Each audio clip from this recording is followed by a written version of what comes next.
दिल से एक आवाज़ आया कि तुम एक बहुत अच्छा एक्टर बन सकते हो, क्योंकि तुम्हारे अंदर एक्टिंग का कीड़ा है। और जब मैं तैयार हुआ तो मुझे पता चला कि भाई मैं तो बहुत बड़ा एक्टर बन चुका हूँ। लेकिन इसी बीच एक बहुत बड़ा विलन हमारी ज़िंदगी में आ गया। घर वाले, बाहर वाले, गांव वाले, बगल वाले ताने देने लग गए, तेरी भी औकात देख लिए, अपने आप को स्टार समझते थे, आ गए न नीचे।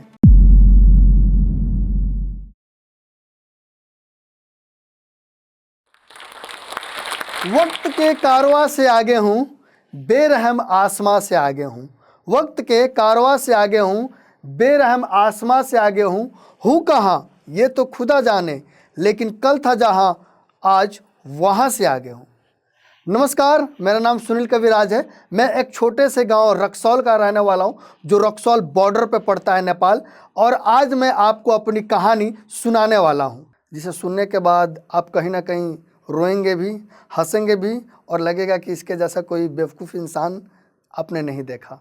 और आपको एक अच्छा कहानी जो है वो सुनने को मिलेगा।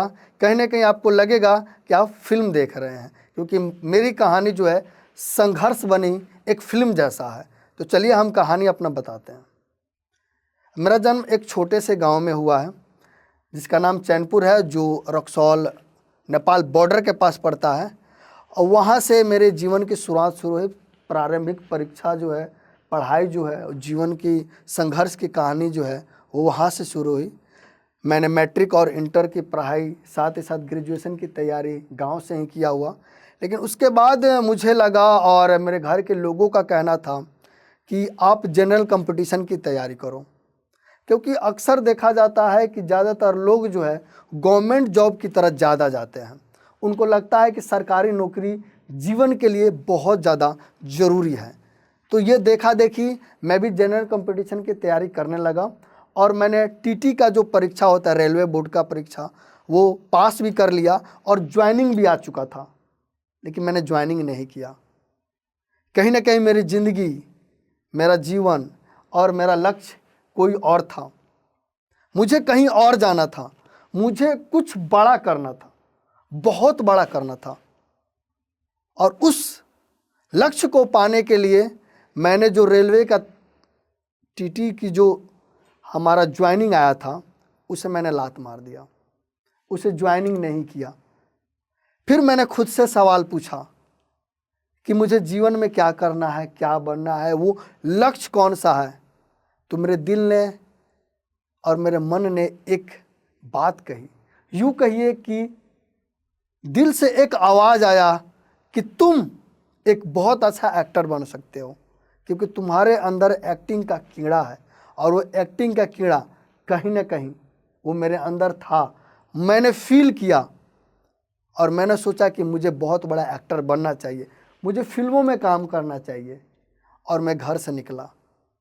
लेकिन इस राह में एक हमारे मित्र, जिनका नाम मुकेश सिंघानिया था, उन्होंने मेरी मदद की। उन्होंने मुझे मुरादाबाद बुलाया, जहाँ पे एक फिल्म की शूटिंग होने वाली थी। मैं वहाँ पे गया, डायरेक्टर से मिला, जिनका नाम डीपी सिंह था। उन्होंने मुझसे ऑडिशन लिए, कुछ सवाल किए, और उन्होंने कहा कि तुमने एक्टिंग नहीं सीखा है, तुमको एक्टिंग नहीं आती, लेकिन तुम कर लेते हो। क्योंकि उन्होंने जो मुझे बताया करने के लिए, मैंने वो किया। और उसी बेस पर मुझे पहली बार एक फिल्म में एक कॉमेडियन का रोल मिला, जिसका नाम था कूलर। आप लोग हंस रहे होंगे ये कैसा नाम है। मुझे भी हंसी आई थी, लेकिन डायरेक्टर का यह चॉइस था कि बाबू आपको कूलर का कैरेक्टर करना है, जो एक गांव का लड़का रहता है, बिहार का लड़का रहता है। और वहाँ पे मैंने काम किया। वो लोकल फिल्म था, लेकिन मेरी मंजिल, मेरा सफ़र यहीं तक रुकने वाला नहीं था, क्योंकि इसको कुछ और मंजूर था। और वो मंजूरी माया नगरी थी। मैं मुंबई पहुँच गया। उस रात 12 बजे की रात मुझे याद है, जिस रात वसई रेलवे स्टेशन पे मैं उतरा था, जिस मुंबई को मैंने कभी देखा नहीं था, जिस मुंबई को मैंने कभी जाना नहीं था, उस मुंबई के उस वसई रेलवे स्टेशन पर मैं रात भर उस बरसात में रहा। एक हमारे फेसबुक मित्र थे, जिनको मैंने फ़ोन किया नंबर लेकर कि भाई मैं मुंबई आया हुआ हूँ, मुझे काम चाहिए, मुझे रहना है। वो आने में असमर्थ था क्योंकि सावन का महीना था, अगस्त का महीना था, बरसात बहुत ज़्यादा थे, बारिश बहुत ज़्यादा हो रही थी। मुझे उसके इंतजार में उस वसई रेलवे स्टेशन पर 2 दिन तक रहना पड़ा था। वहाँ पे कुछ लोग खाना बांटने आते थे, उनसे मैं खाना लेता था, खाता था और स्टेशन पर ही 2 दिन बिना नहाए बिना ब्रश किए हुए मैं रहा था। उसके बाद जब वो मित्र आया, उसके रूम पर गया, उसके रूम पर ऑलरेडी बहुत सारे दोस्त रहते थे और उसी में मैं एडजस्ट करके नीचे पर गमछा, जो बिहार का शान होता है, उस गमछे को बिछाकर सोता था। उन दोस्तों के लिए सुबह और शाम खुद से खाना बनाता था, उनके कपड़े धोता था। बहुत कष्ट वाला समय था वो। और वहाँ पे मैं ऑडिशन देने जाता था, पैदल 10 किलोमीटर 15 किलोमीटर पैदल जाता था, ऑडिशन दे के आता था, लेकिन ऑडिशन कोई क्लियर नहीं हो पाया। अब आप सोच रहे होंगे कि क्यों जब मैं ऑडिशन देता था, अच्छा एक्टिंग करता था, तो मेरा ऑडिशन क्लियर क्यों नहीं हुआ? बस इसलिए नहीं हुआ क्योंकि जहाँ भी ऑडिशन के लिए मैं जाता था, वहाँ पे पूछा जाता था क्या नाम है, तो सुनील। कहाँ से आए हो, तो बिहार से आए हो। ठीक है, बैठ जाओ, बाद में देखते हैं। और शाम हो जाता था। हो सकता है कि मैं बिहार से आया हूँ तो कुछ ना कुछ बिहार के लोगों में कुछ होगा जिसके कारण से अब बाहर के लोग जो है बिहार के लोगों को इग्नोर करते हैं। हुआ होगा कुछ, लेकिन मैं इस पे आपत्ति नहीं बोलूँगा कुछ भी, वो अलग चीज़ें ख़त्म हो चुका है। वहाँ से मेरी जो है कहानी जो है यही नहीं थमती है। जिन दोस्तों के घर पे रहता था, उन दोस्तों ने भी मुझे अपने रूम से निकाल दिया। 2 दिन तक मैं उस मुंबई के गली, उस मुंबई के सड़क, उस मुंबई के फुटपाथ पे बिताया। खाने के लिए पैसे नहीं थे मेरे पास। कुछ कूड़ों में, पॉलिथीन में कुछ खाने होते थे, उसे उठा के खाता था। जो लोग घर से कचरा फेंक देते थे, उसमें से निकाल के मैंने खाना खाया और 2 दिन तक गुजारे। इसके बाद एक मेरे दोस्त थे जो फेसबुक फ्रेंड थे, उन्होंने मुझे उमरगांव बुलाया। उमरगांव वो फिल्म सिटी जहाँ पे रामानंद सागर का रामायण शूट हुआ था। आप भली भांति रामायण देख चुके हैं। वहाँ पे मैं गया, वहाँ पे एक दोस्त का फ्लैट था। वहाँ पे 10, 15, 20 जो है आर्टिस्ट जो है, छोटे छोटे कलाकार, जिनको जूनियर आर्टिस्ट कहा जाता है। लोग अक्सर इसको हीन भावना से देखते हैं, खासकर बड़े कलाकार, जूनियर आर्टिस्ट, जिसकी कोई अहमियत नहीं होती है, जिसका कोई वैल्यू नहीं होता, जिसका कोई नाम नहीं होता, बस आपको पीछे बैकग्राउंड में खड़े होकर एक्ट करना होता है।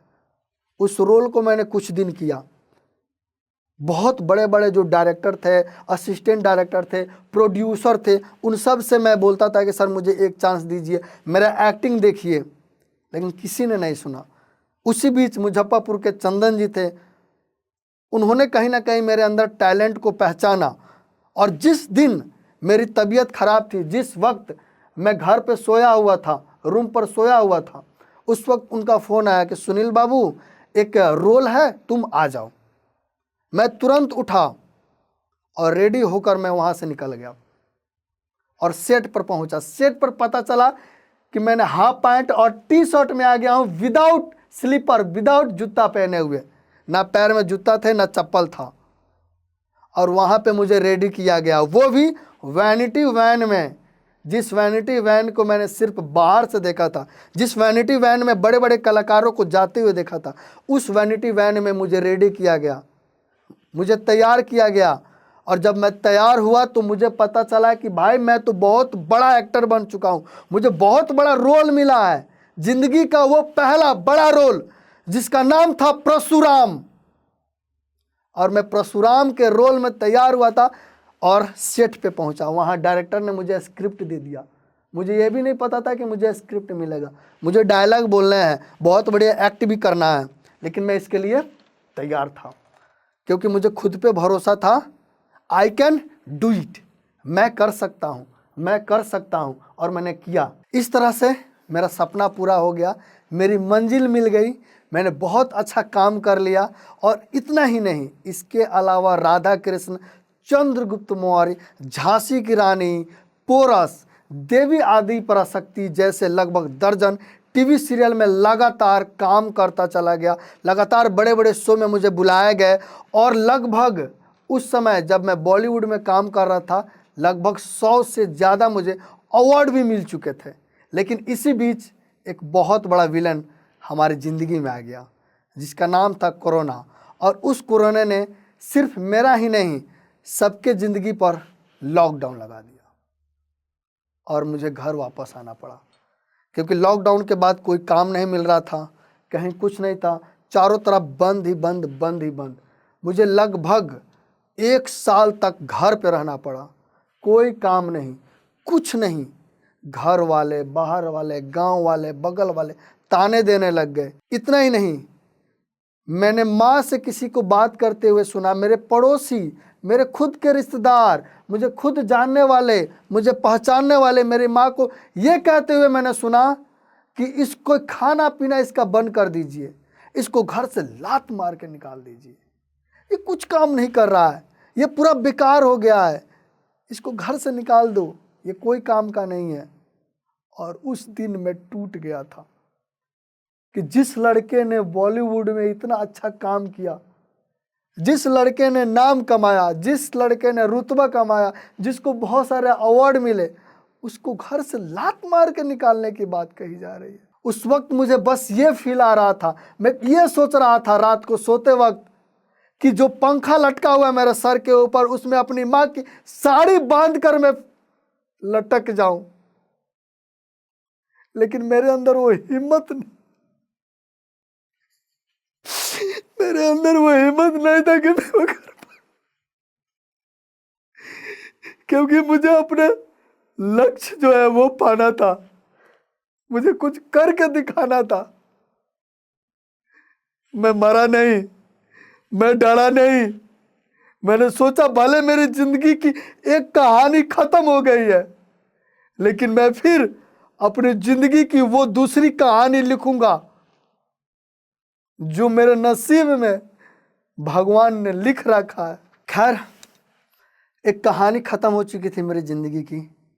मैंने सोचा कि अब दूसरी कहानी लिखी जाए, एक दूसरा लक्ष्य तय किया जाए, और वो मेरा लक्ष्य था पत्रकारिता, जर्नलिस्ट बनना। ये मेरा बचपन का भी शौक़ था कि मैं एक पत्रकार बनूं, और मैंने सोचा कि मैं क्यों नहीं बन सकता। फिर मैं सोशल मीडिया पे आया, मैंने सोशल मीडिया, फेसबुक और यूट्यूब चैनल अपना बनाया, और वहाँ पे मैं काम शुरू कर दिया। मेरे पास 1 रुपया भी नहीं था, ना मेरे घर के लोग देने वाले थे, ना मेरे पिताजी देने वाले थे, ना मेरा भाई देने वाला था, ना मेरा माँ देने वाला था। मेरी एक बहन थी, बहुत प्यारी बहन, काजल नाम है। उससे मैं 500 रुपया लेकर दूर दूर पत्रकारिता करने जाता था, वीडियो बनाने जाता था, और जीरो से शुरू करके आज मेरे यूट्यूब चैनल पर 1 मिलियन सब्सक्राइबर्स हैं मात्र 1 साल के अंदर। और आप लोग मेरा वीडियो देखते होंगे, आप सब लोग ने, बहुत सारे से वायरल कंटेंट है जिसको वायरल करते हुए आप लोगों ने मुझे देखा है। आप लोग मुझे पहचानते हैं एज अ जर्नलिस्ट के रूप में। पत्रकारिता तो शुरू कर दिया, लेकिन अब आप सोचिए कि जो इंसान बॉलीवुड में बड़े बड़े लेवल पर काम किया है, बड़े बड़े टीवी शो में काम किए हैं, वैनिटी वैन में रहा है, मुंबई फिल्म सिटी में रहा है, वो एक माइक लेकर एक गांव में घूम रहा है। बहुत मजाक बने। मेरे खुद के दोस्त, मेरे खुद के जान पहचान जो साथ में काम करते थे, वो मेरा मजाक उड़ाते थे, भाई तू तो वही है ना जो बॉलीवुड में काम करता था, तू वही है ना जिसके पास हजारों अवार्ड पड़े हुए हैं, तू वही है ना, लेकिन यहाँ पे क्या कर रहा है? आ गया ना औकात में। कहा जाता है ऊंट जो है पहाड़ के नीचे जरूर आता है। तेरी भी औकात देख लिए, अपने आप को स्टार समझते थे, आ गए ना नीचे। लेकिन मैंने सबकी आलोचनाओं को सहा, सबकी बातों को सुना, जो जो लोग बोल रहे थे सबको सुना, और उन सारी चीज़ों को मैं सहा, क्योंकि मैंने बॉलीवुड में जो फेस देखा था, मुंबई माया नगरी में जैसा स्ट्रगल किया था, वो यहाँ कहाँ था। वो स्ट्रगल कुछ और थे, ये कुछ और था। लेकिन मैं काम करता गया, क्योंकि मुझे पता था कि एक कहानी को मैंने पूरा किया है और इस कहानी को मैं ज़रूर पूरा करूँगा। इस तरह मैं काम करता गया, और मात्र 1 साल में मेरे चैनल पर 1 मिलियन सब्सक्राइबर को मैंने पूरा कर लिया। जब मेरा पहला पेमेंट आया था तो मैं काफ़ी खुश था, और आपको मैं बता दूं उस पहले पेमेंट का मैंने क्या किया, आप जानना चाहते हैं?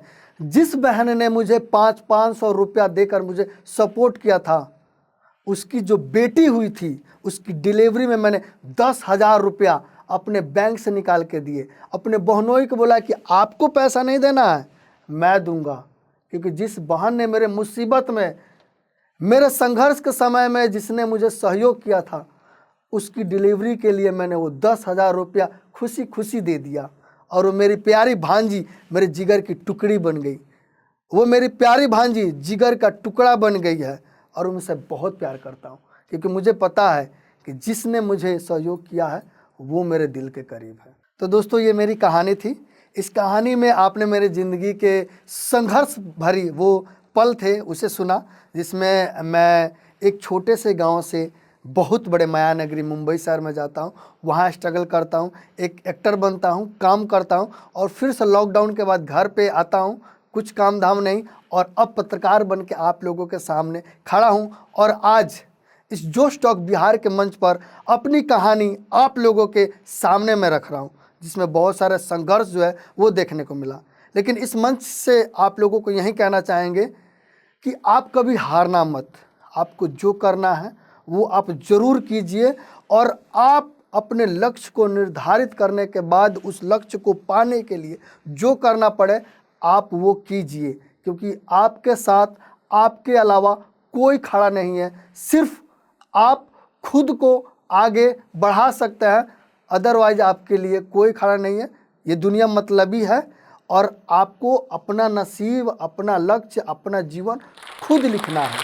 अगर आपको जोश टॉक से प्यार है, जोश टॉक जो देश में बदलाव लाने की कोशिश कर रहा है उस पर गर्व है, आप उसका हिस्सा बनना चाहते हो, जानना चाहते हो कि जोश टॉक्स की इंटरनल टीम में क्या चलता है, कौन लोग हैं, क्या बातें होती हैं, किन बड़ी बड़ी चीजों के बारे में सोचा जाता है और क्या नया आने वाला है, अगर आपको इन सब बिहाइंड द सीन्स में इंटरेस्ट है तो डिस्क्रिप्शन में दिए गए लिंक को क्लिक करें और जुड़े जोश टॉक्स की कम्युनिटी के साथ।